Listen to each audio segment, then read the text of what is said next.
Hindi naman ako importante sa kanya. She never loved me.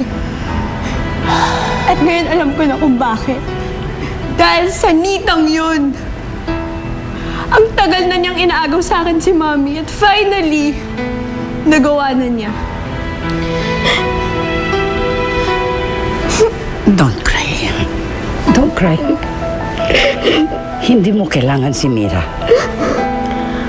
She's not your real mother in the first place. Nandito lang kami para sa iyo. Don't cry. Ipapatawag ko si Atty. Molina. Huwag na natin patagalin dito, Arturo. Paanan na natin ang kasal ninyo ni Mira. Ate, mahal mo pa ba si Kuya? Oo naman. Pero anong gagawin ko? Hindi naman niya kami ipaglalaban ni Nita eh. At kung gawin man niya yun, sigurado itatakbo siya ni Mama. Ayoko na rin siyang ilagay sa ganung sitwasyon. Mama.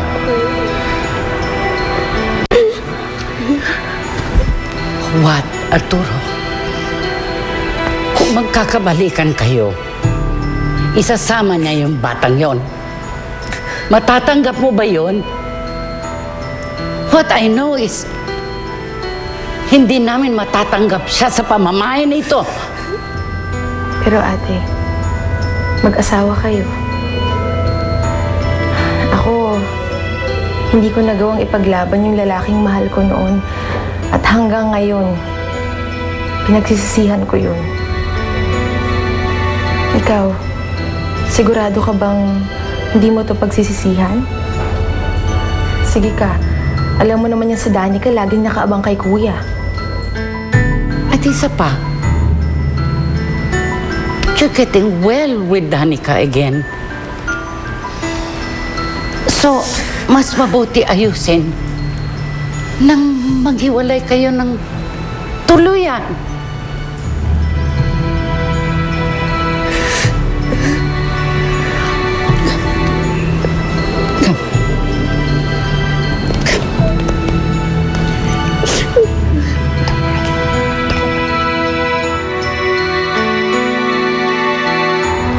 Kung papatulan niya yung babaeng yun, nasa sa kanya na yun. Basta sa ngayon, si Nita muna. Sa kanya ko muna itutuon ang atensyon ko.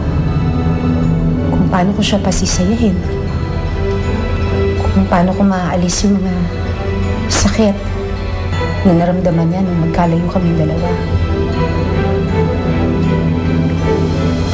Sigurado maayos din ang lahat sa tamang panahon.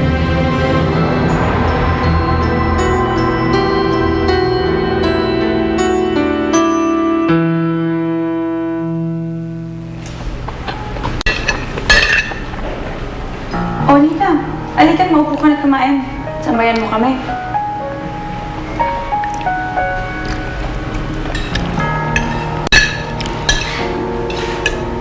Si nanay mo po. Hindi yata kakain, Ita.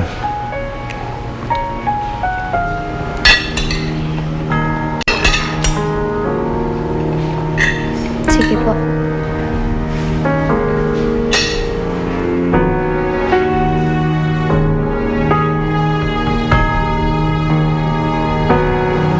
Nanay ma, anong ginagawa niyo?